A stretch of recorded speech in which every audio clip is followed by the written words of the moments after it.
Bonsoir à tous, bienvenue dans votre émission La Réunion Lula. On espère que vous êtes en bonne santé et que tout se passe bien et que le Covid devient de plus en plus un mauvais souvenir, si c'est possible. On va parler de quelque chose dans l'artisanat, parce que je ne pourrais pas le qualifier autrement. On va en parler dans Cosmo Réunionnais. Et celle qui va nous en parler, c'est Amanda Montserrat. Bonsoir. Bonsoir. Alors, je vais prendre le temps de poser la question parce que j'ai du mal à le comprendre. Alors, vous faites... De l'enluminure. Alors, vous voyez, je vais lui demander de répéter. Je fais de l'enluminure. Ouais. Donc, je suis enlumineresse. Ouais. C'est le terme médiéval pour désigner les personnes qui font des enluminures. D'accord, médiéval. Alors, Oui. Donc, ça nous ramène au Moyen-Âge. C'est ça, exactement. C'est Donc, un art du Moyen-Âge. Donc, je vous ai amené des petits exemples. Juste pour préciser que le Moyen-Âge, c'est entre le 5e et le 15e siècle. Exactement. Alors, montrez... Oui. Alors, voilà. Ça, c'est ce qu'on peut appeler une enluminure. Donc, c'est une copie d'une page de manuscrit du 9e siècle. Voilà, c'est vraiment ce qu'on peut appeler une enluminure avec des dorures et des pigments. D'accord. Et vous faites ça comment ? Alors, le point de départ de l'enluminure, c'est de préparer son matériel. Donc, on va utiliser des pigments qu'on reçoit comme ça. Vous pouvez remontrer et Oui. le lever un petit peu pour qu'on puisse voir. Voilà. Très bien. Donc, c'est de la couleur sous forme de poudre D'accord. qu'on va broyer pour fabriquer nos propres couleurs. Lever un petit peu. Voilà. D'accord. Hop. Merci. C'est comme une palette alors. C'est comme une palette, D'accord. sauf qu'on fabrique vraiment chacune des couleurs nous-mêmes. On fabrique aussi notre or qu'on va pouvoir peindre ensuite par La dorure, cette dorure, comment vous la Alors, la dorure, donc je le montre pour que ça brille un petit peu. Il y a Ouais. deux techniques, donc soit la technique avec des pigments, qui est la même qu'avec les couleurs, soit une technique à la feuille d'or, donc j'espère que ça se verra un petit peu, qui est une feuille d'or comme on en trouve chez les pâtissiers, sauf que nous, on va l'utiliser pour dorer des surfaces. D'accord. Juste pour le fantasme je dirais, du téléspectateur, une feuille d'or, ça coûte combien ? Oh, c'est pas excessivement cher. Un carnet de feuilles d'or, c'est 35 €. Voilà. Et il y a 20 feuilles dedans. Donc c'est quand même un certain prix. Mais voilà, c'est de l'or 24 carats. Et quand on revient sur ce tableau que vous avez montré, il y a d'abord un peu plus haut, s'il vous plaît. Il y a d'abord un dessin qui est fait, après vous... C'est exactement ça. On doit d'abord faire un dessin. Ouais. Donc là, comme c'est une copie d'une page de manuscrit, c'est vraiment une copie à l'identique. Donc je viens recopier la page du 9e siècle. Ensuite, on vient appliquer l'or. Et ensuite, on vient appliquer les couleurs, langue de Chine, voilà, tout ce qui vient D'accord. avec. Et ce travail, pour cet objet-là, le travail, ça a pris combien de temps ? Alors, il y a à peu près 35 heures de travail sur cette enluminure. Voilà, sans compter après le temps de l'assemblage du tableau. Voilà. C'est à peu près Il y a une 35 formation particulière pour ça, pour pouvoir faire ça ? Exactement. Il y a l'Institut supérieur d'enluminure l'Institut supérieur européen de l'enluminure et du manuscrit à Angers, qui donne une formation sur 2 ans pour réussir à être enlumineur et qui dispense vraiment un enseignement tel qu'il était au Moyen-Âge. Vous avez fait une formation de 2 ans ? Oui, c'est ça. Oui. D'accord. Et généralement, si on se réfère au travail dans les grandes bibliothèques ou les grandes structures qui conservent on demande beaucoup de ce genre de professionnels. Alors, je pense que dans certaines institutions, oui, c'est le cas. Après, pour travailler dans les institutions publiques, il faut encore un autre diplôme qui est un diplôme de l'Institut national du patrimoine. C'est encore 8 ans d'études. Donc, 8 ans. 8 ou 9 ans. Et pour moi, ce sera pas le cas. Ce sera pas tout de suite dans une autre vie. Avec ce savoir que vous avez acquis, depuis combien de temps vous travaillez là-dessus ? Ça fait 1 an que je suis professionnelle. On va dire que j'ai mon statut d'artiste et que je travaille en tant qu'enlumineur, enlumineresse. Ouais. D'accord. Et là, on a vu une œuvre liée au Moyen-Âge. Et sur la Réunion, il y a des choses que vous... Oui, effectivement. Alors, pour valider ma formation, du coup, j'ai réalisé ce qu'on appelle un chef-d'œuvre. Ouais. Donc, c'est un manuscrit qui est réalisé de A à Z par l'élève qui veut prétendre au titre d'enlumineur. Donc pour le coup, celui-ci, j'ai choisi de parler de La Réunion. et de mon matrimoine créole. Donc le titre du manuscrit, c'est Matrimoine créole, 4 femmes La Réunion. Et ça parle effectivement de 4 femmes de La Réunion et de beaucoup de choses en lien avec La Réunion. Et déjà, la typo utilisée pour l'écriture, comment ça s'appelle ? Alors c'est la calligraphie, et là c'est une calligraphie gothique bâtarde, flamande. C'est très spécifique. En gros, on choisit dans un manuscrit quelle calligraphie on va utiliser. Moi, j'ai choisi celle-ci, du XVe siècle. C'est une calligraphie à la main ou vous avez à la main ? À la main, oui. On calligraphie absolument tout à la main et c'est 600 heures, je crois, pour ce manuscrit de calligraphie. Voilà. Et juste pour... ne serait-ce que la couverture, oui. les pointes qui sont dessus, oui. Alors, tout est fait par vous. Tout est fait à la main, sauf... alors, je ne fabrique pas les matériaux. Le lotus qui est ici a été imprimé en 3 dimensions. Mais la reliure en elle-même, elle a été faite accompagnée par une relieuse traditionnelle qui nous a montré comment assembler le manuscrit et comment obtenir ce résultat précis. Entre tous les éléments que vous avez mis dessus, tout le travail que vous avez fait, ce genre d'ouvrage à la vente, elle coûte combien ? Alors, je pense qu'il n'a pas de prix à la vente parce qu'il a nécessité 1200 heures environ de travail. Mais en estimation, on est au-dessus des 20 000 € ou quelque chose comme ça. Mais c'est un prix personnel, c'est un prix d'après la valeur aussi par rapport au temps que j'ai passé et sentimentalement, il n'a pas forcément de valeur. Ouais. D'accord. Et vous avez dit sentimentalement, ça veut dire que vous passez plus de temps avec ce livre plutôt qu'avec la personne qui partage votre vie, c'est ça ? Absolument. Absolument. Non, mais l'essentiel, c'est qu'il ne soit pas jaloux. Non, pas du tout. Je le considère plus comme mon enfant. Ah, d'accord. C'est vraiment mon bébé et c'est la chose la plus chère que je possède. Ouais. La plus chère à mon cœur, je veux dire. D'accord. Comment vous vivez de cette passion ? Alors, je donne des cours en établissement scolaire ou à des particuliers. Je vends mes créations aussi, je vends les copies que je réalise. Voilà, globalement, c'est mes sources de revenus. Vous êtes sur un réseau social ? Oui, j'ai un compte Facebook et un compte Instagram, donc amanda.enlumineres, et j'aurai bientôt un site internet. Voilà. D'accord. Là, qu'est-ce que vous avez envie de mettre dans cette forme-là, que ce soit de La Réunion ou d'ailleurs ? Alors, moi, l'enluminure, pour moi, c'est vraiment l'expression de ce qu'il y a de plus précieux, parce que du coup, on utilise des matériaux précieux, on utilise de l'or, on utilise des pigments.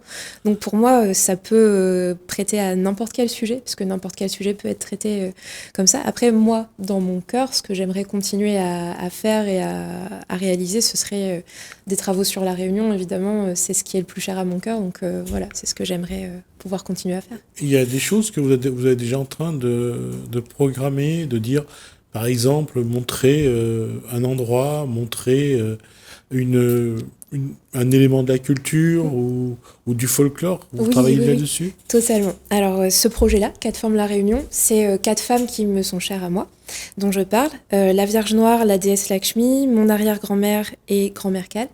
Et en ce moment, je suis en train de demander autour de moi à d'autres personnes de me parler d'autres femmes de La Réunion. Donc, par exemple, la grand-mère de ma meilleure amie, qui est une émigrée chinoise. Voilà, j'aimerais continuer cette série-là et à parler de ça. D'accord. Alors, je vais revenir aux 4 dames, aux 4 noms que vous avez dit. Donc, la Vierge Noire, oui. Lakshmi, mon arrière-grand-mère, votre arrière-grand-mère, et grand-mère Cal. Il y a une fascination, il y a une émotion particulière pour ces 4 personnes citées ? Il y a vraiment un amour et presque une gratitude parce que c'est pour moi des femmes qui m'ont aidée à devenir celle que je suis aujourd'hui et qui occupent ma vie au quotidien, on va dire, où c'est des personnes où je vais me tourner vers elles quand je vais avoir des doutes ou des questionnements. Donc c'est vraiment un hommage que je leur rends, ce manuscrit. Il y a une chose qui j'allais dire, qui n'est pas forcément en contradiction, mais qui fait sourire, la Vierge Noire, grand-mère Cal. Exactement. Et c'est vraiment là-dessus que j'ai essayé de jouer dans mon manuscrit, justement, de dire que c'est pas forcément parce qu'on peut penser qu'il y a des contradictions qu'il n'y a pas un sens aussi, il n'y a pas un lien entre toutes ces femmes. Donc voilà, il faut rentrer plus en profondeur dans le manuscrit pour voir ces nuances-là. Mais j'essaye de les faire cohabiter, puisque à La Réunion, elles cohabitent en fait. Tout le monde connaît ces histoires-là. Oui, elles cohabitent, mais il y a une chose qui est bon. C'est vrai que là, apparemment, vous avez déjà une connaissance de l'histoire de La Réunion, de l'évolution, de la place de la femme, et cette place, elle n'a jamais été simple. Même l'histoire de Grand-Mère Cal, qui, moi, je trouve ça toujours un peu difficile à avaler qu'un homme puisse se tromper de femme lorsqu'il va enlever la femme qu'il aime, mais bon. Ça a été le cas pour Zélindor qui a voulu enlever Kala, mais ça amène cette situation-là. Mais en fait, je voulais revenir à vous. Il y a une revendication de la femme que vous êtes devenue aujourd'hui, de ce que vous revendiquez. Oui, clairement, c'est presque un manifeste féministe, on va dire, pour moi, d'aller vers ces sujets-là et de parler de matrimoine et pas forcément de patrimoine. Déjà parce que le matrimoine, c'est ce que me lègue ma mère et c'est ce que me lèguent mes grands-mères, mes ancêtres féminines, et que j'aimerais mettre ça en lumière. Ça ne veut pas dire que mon patrimoine ne compte pas pour moi. Mais en tout cas, j'aimerais insister sur ce matrimoine parce que c'est littéralement ce qui me vient de ma mère. Oui, parce qu'il y a aussi un fait, quand on regarde l'histoire de La Réunion, dans beaucoup de familles, quelles que soient les conditions sociales, malheureusement, il y a une réalité, c'est que la femme est présente, mais la place de l'homme reste un peu aléatoire. Exactement. Oui, c'est assez vrai, oui. Alors moi, je prétends pas remettre de l'ordre et l'équilibre dans quoi que ce soit. Je dis qu'il y a une suite à ça. Les générations qui arrivent aujourd'hui sont dans une posture de réparation. C'est vrai. Oui, c'est assez vrai. Après, voilà, mon manuscrit se positionne très tendrement et par rapport à moi, ma propre vie. C'est vraiment des femmes qui, pour moi, viennent apporter un éclairage sur ma vie, mon enfance et mon histoire personnelle. Parce que quand on regarde dans l'histoire de La Réunion, que ce soit dans des milieux aisés, des Blancs, que ce soit chez les minorités, les esclaves, les engagés, la femme a un rôle toujours particulier. Chez les riches, elle joue le faire-valoir, et chez les plus modestes, c'est elle qui fait bouillir la marmite. Oui, effectivement. Je saurais pas... Vous avez l'impression aujourd'hui d'avoir hérité de ça ? Oui, forcément. C'est même de façon inconsciente. Je pense que parfois on peut se positionner comme ça sans trop y penser. Oui. Et comment, justement, là je parle bien de vous, comment vous pensez que ça doit évoluer ? Comment vous pensez que vous pourrez rééquilibrer les choses pour que la femme puisse avoir la place qu'elle mérite finalement ? Alors, je pense que c'est important de donner la parole aux femmes, principalement. C'est vraiment ça, d'essayer de donner la parole aux femmes qui se sentent opprimées, de donner la parole aux personnes qui se sentent opprimées et qui peuvent, du coup, venir raconter leur histoire personnelle et profonde. Et parfois, ça peut être compliqué à La Réunion de rentrer dans l'intimité des gens et d'avoir vraiment un échange intime et profond parce que c'est des questions qui peuvent blesser, fâcher, qui peuvent raviver des douleurs du passé. Et moi, je pense que l'art peut permettre ça et que rentrer dans l'enluminure, d'utiliser des symboles, d'utiliser des choses qui sont un peu plus imagées, ça peut aider à libérer cette parole et à venir parler de tout ça. Pour aller dans ce que vous venez de dire, l'art vous permet de ne pas vous mettre de limites, de dire les choses. Je pense que personnellement, je me mets toujours des limites, mais oui, il y a une façon de s'exprimer qui est différente de celle dont on s'exprime dans la réalité. Ouais. Mais malgré tout, la démarche, c'est d'aller vers une émancipation. Oui, totalement. C'est se libérer des contraintes sociétales, oui, ça c'est sûr. Oui, clairement. Et c'est un paradoxe lorsqu'on se trouve sur un territoire où il y a un peuplement aussi multiple, il y a un grand métissage, il y a une grosse multiculturalité, et à vous arrivez avec votre savoir, avec ce que vous avez envie de dire, Vous avez le chemin, il va falloir le tracer. Oui, c'est sûr. Oui, c'est sûr qu'il y a peut-être un support qui est un peu inhabituel. Donc c'est vrai que je sais que je vais devoir me faire ma place et rentrer dans tout ça. Après, justement, ça donne aussi une liberté d'être entouré par autant de gens qui sont aussi ouverts d'esprit, globalement. Et c'est pour ça que moi, j'ai choisi de revenir à La Réunion, qui est ma terre natale, et de m'exprimer ici. Parce que je sens que j'ai la place de le faire et la liberté de le faire aussi. D'une part, il y a sans doute d'une part, mais il y a quelque chose qui vous caractérise. Mhm. C'est les paradoxes. Oui. Et là, vous avez un papa qui est métropolitain, Espagnol, alors d'origine espagnole et oui. breton. Et une mère donc d'origine malbar. voilà. Ouais. Donc c'est là aussi vous vous retrouvez un petit peu dans un paradoxe. Totalement. Ouais. Et c'est à la fois formidable et des fois un peu parfois c'est pas facile d'être en équilibre. C'est exactement ça, parce que du coup on peut se revendiquer d'un côté ou d'un autre, on peut prendre les deux et faire un mélange, ce que j'essaye de faire. Ouais. Et des fois on peut se sentir un petit peu perdu aussi. Mais moi je pense que c'est ce qui fait mon trésor, mon arlore, ma richesse, c'est ça. Ouais. C'est ça, c'est d'avoir un peu tous les horizons et de pouvoir aussi faire ce que voilà, c'est comment se dire je suis espagnol, j'ai des racines espagnoles, j'ai des racines de la Réunion et de métropole aussi d'ailleurs. C'est un, j'allais dire, c'est pour ça, ah oui, ça explique aussi que d'aller au plus loin, chercher, ça permet de connaître, se connaître mieux d'ailleurs. Totalement. Je pense que j'aurais choisi un autre sujet si j'étais pas aussi en questionnement par rapport à mes racines, par rapport à ma culture, par rapport à mon identité, et j'aurais pas choisi ce sujet-là. C'est vraiment un sujet qui m'a permis d'explorer ça. Et je pense qu'à La Réunion, mine de rien, on a tous ces questionnements, on a tous ces idées sur les racines, ce tiraillement un peu d'un côté et de l'autre, de se demander où est-ce qu'on va se positionner, quel chemin on va choisir. Et écoutez... Et si on ajoute qu'aujourd'hui le transgénérationnel est un sujet qui est récurrent, oui. Ça, j'allais dire, ça complique un petit peu l'équation. C'est vrai, et en même temps c'est enrichissant, parce que justement on se pose des questions, parce que justement on remet des choses en cause, parce qu'on peut avoir des débats sur l'identité et sur les générations. Je trouve ça plutôt enrichissant. Ouais. Ça veut dire qu'il faut aussi accepter de porter ce passé qui parfois est rempli de souffrance. Oui, moi je pense que oui, il faut l'accepter, peut-être le transcender aussi, essayer de faire quelque chose de beau avec quelque chose qui parfois est très difficile et très douloureux. Mais c'est mon point de vue personnel parce que je sais que tout le monde ne peut pas faire ça et que c'est parfois trop difficile et parfois trop lourd. Et il faut avoir de la compassion et de la bienveillance pour tout le monde, pour moi. Ça vous donne, j'allais dire, quelques coups d'avance. Mais est-ce que vous vous sentez pas seul finalement ?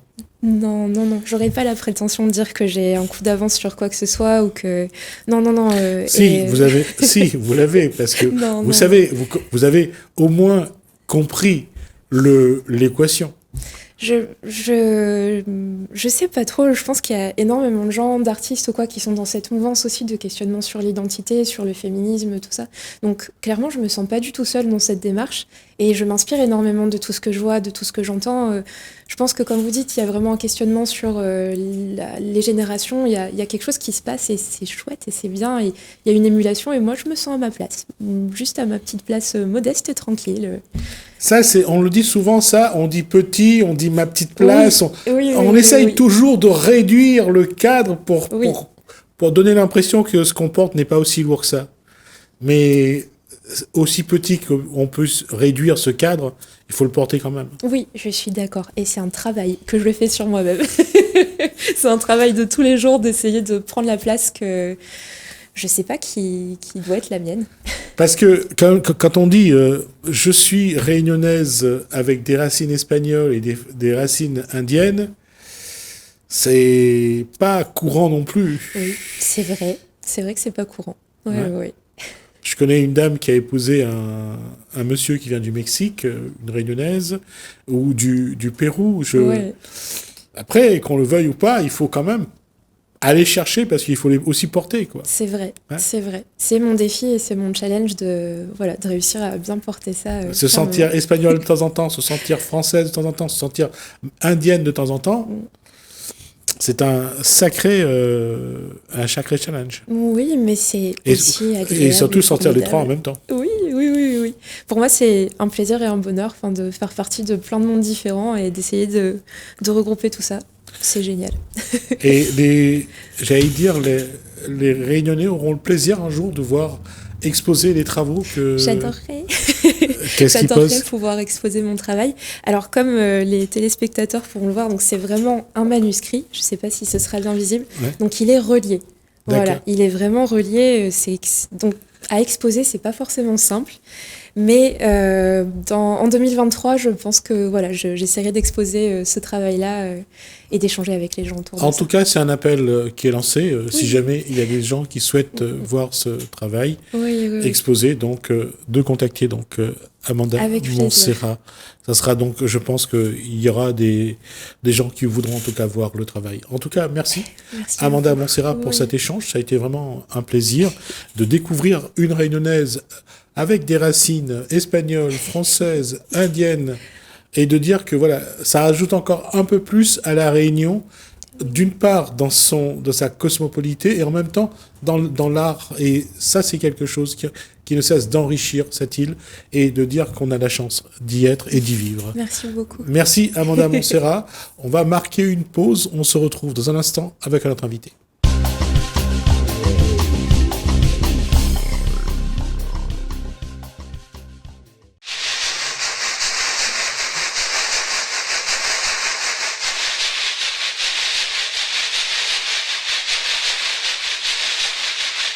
Quelle serait la définition de Zacharia concernant l'identité réunionnaise? Alors l'identité, c'est toujours quelque chose de compliqué. C'est ce qui fait de nous ce que nous sommes. Donc forcément, chacun a sa propre identité, mais on peut avoir une culture commune.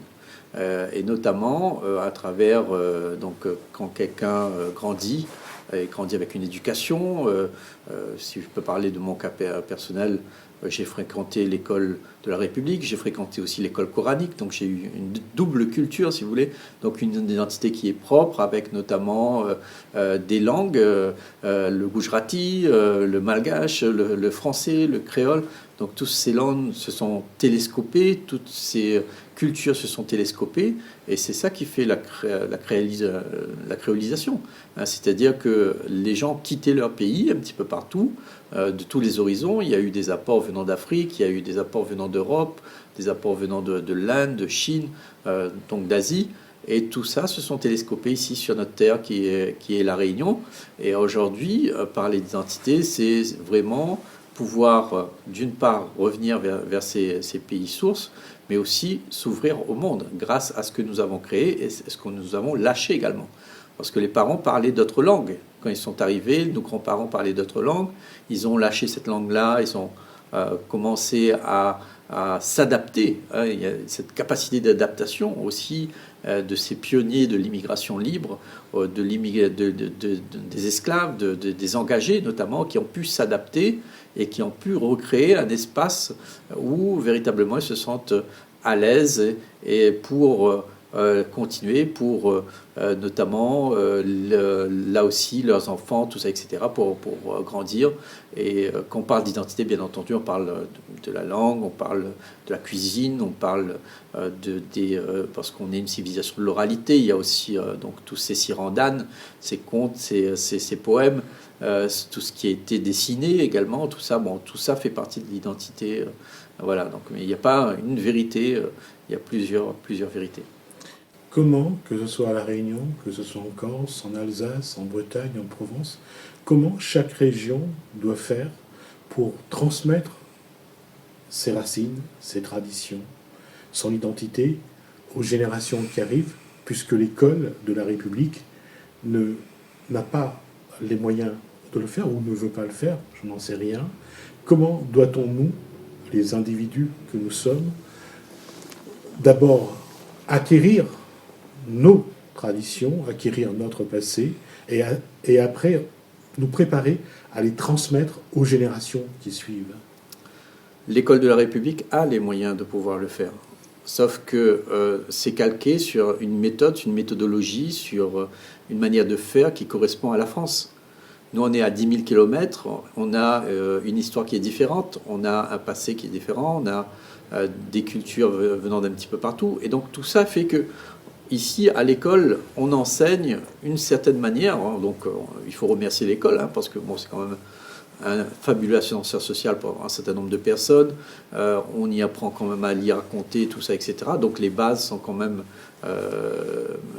présentes. Sauf qu'on a un petit peu l'impression que les enfants perdent un peu de leur étincelle créative, notamment face à cette manière, cet environnement où effectivement ils ne sont pas, sécurisés, parce qu'il y a ce blocage de la langue, parce qu'il y a ces blocages culturels, ce qui fait que la plupart du temps on passe à côté de talents incroyables. Il y a des gens qui, par exemple, ont fréquenté ce qu'on appelle le SECPA ou le SPPN, mais qui ont d'autres qualités qui ne correspondent pas forcément au code de l'école. Donc, avec l'école, il faudrait un complément qui pourrait pallier un petit peu ces manquements, ce déficit. Et pour ça, il y a quelques fenêtres de tir, comme le périscolaire, tout ça, etc., où on pourrait emmener un complément nécessaire à la construction de l'enfant. Les associations, les différentes structures, que ce soit chez les artistes, que ce soit chez dans d'autres domaines, essayent d'apporter aussi des éléments de ce passé, de nos traditions. Comment faire en sorte pour qu'il puisse y avoir, une harmonisation de toutes ces choses du passé que les gens essayent de garder pour qu'on puisse avoir un socle commun et puis pour pouvoir travailler sur l'avenir. Oui, soulever là une question importante, c'est la question de la cohésion. Et aujourd'hui, notre grand défaut, c'est un défaut d'organisation, de stratégie et de cohésion, notamment parce que chacun travaille un petit peu dans son petit coin. Donc l'idée, c'est de pouvoir, et justement, le Salon de la culture et de l'identité, faire en sorte que ces rencontres se fassent, notamment avec les gens qui travaillent sur le même thème. Et si certains travaillent sur la musique, d'autres travaillent sur les contes, d'autres travaillent sur le meringue, par exemple. Mais tout ça permet de construire ce socle, justement, mais il faudrait pouvoir, justement, rassembler tout ça et avoir une véritable stratégie pour développer ça dès le plus jeune âge.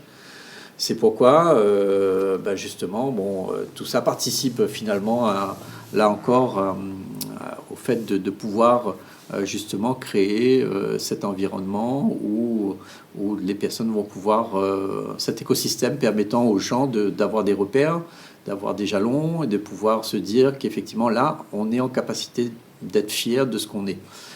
C'est un moment, ce qui manque, c'est véritablement de la confiance. C'est ça la clé. C'est qu'aujourd'hui, mis à part, donc on parle beaucoup de la graphie, on parle beaucoup d'autres sujets qui sont des sujets, je dirais pas secondaires, mais pas prioritaires, puisqu'il y a aujourd'hui un déficit de la confiance chez les jeunes qui font qu'ils ne se sentent pas légitimes, notamment pour toutes sortes de travaux à responsabilité, par exemple, et qui fait que là aussi, nous prenons de plus en plus de retard.